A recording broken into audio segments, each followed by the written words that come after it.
Salam, hər vaxtınız xeyir olsun, hörmətli müəllimlər, müəllimliyə namizəd olan şəxslər. Bu günlər sizə kurikulumdan maraqlı bir test nümunəsi təqdim edirəm. Bu testin üzərində işləyəcəyik. Amma əvvəlcə noyabr qruplarımız haqqında məlumat verim. Noyabr qrupları artıq qeydiyyat davam eləyir və noyabrın 1-i dərsləri başlayırıq.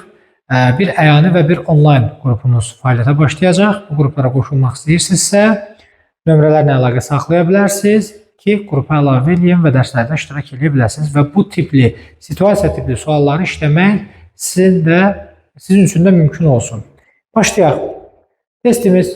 Şagird dərsə gecikən uşaqların cəzalandırılmasını gördükdə düşünür ki, gecikmənin səbəbini bilmədən uşağı cəzalandırmaq doğru deyil. Yəni, uşaq belə bir mühakimə yürüdür ki, müəllim uşağı dərsə gecikən zaman cəzalandırır. Əslində isə bunun cəzalandırması düz deyil. Çünki uşaq bilərək gecikmir də, bilməyərək də gecikə bilər. Çünki heç kim baş verə biləcək gözlənilməz hadisələrdən sığortalanmayıb. Bəlkə uşaq yolla gələndə onun maşın vurma təhlükəsi və üzərinə hər hansı bir itlər cumubdu və yaxud da nəsə olubdu, uşaq o vasitə ilə dərsə gecikib. Yəni, burada uşağa cəza vermək nə dərəcədə doğrudur? Yəni, uşaq bunu sual altına alır, bunu sorğuluyur. Şagirdin dərsə gecikməsinin haqlı tərəfləri ola bilər. Bu cür mühakimə yürüdən şagirdin mənəvi dəyərləri ilə bağlı nə demək olar? Maraqlı sualdır. Əvvəla onu deyim ki, bu sual Loris Kohlbergin mənəvi inkişaf nəzəriyyəsinə əsaslanan sualdır. Mənəvi inkişaf nəzəriyyəsində hansısa bir mərhələnin situasiyasıdır ki, onunla bağlı bizdən şərh istəyir.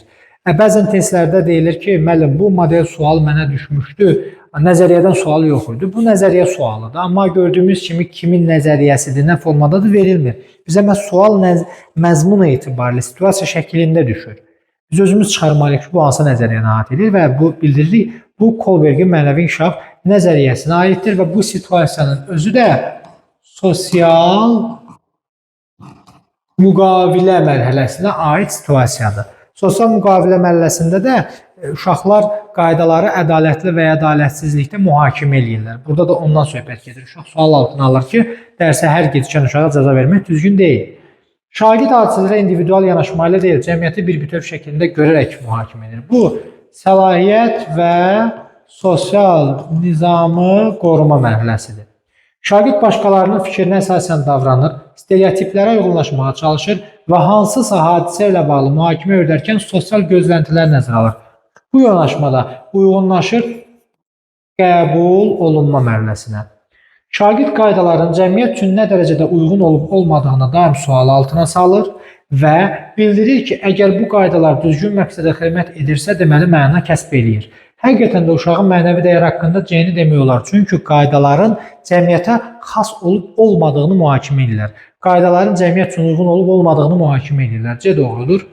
Şagirdə görə ən yüksək mənəvi prinsip şəfqətdir.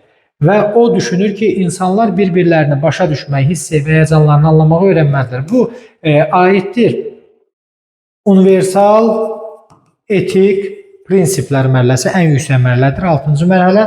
Şagird anlayır ki, məsələlərə münasibət təkcə bir şəxsin yanaşmasından asılı deyil, müxtəlif fərdlər müxtəlif baxışlara malik ola bilərlər. Bu, individualizm yanaşmasına aid nümunədir. Deməli, bu testdə bizdən məhz sosial müqaviləni istəyirdi. Məhz C variantı da sosial müqavilənin bizə təqdim olunan izahıdır. Hər kəsə ümid edirəm aydın oldu və faydalı oldu. Sağ olun, dinlədiyinizə görə təşəkkürlər.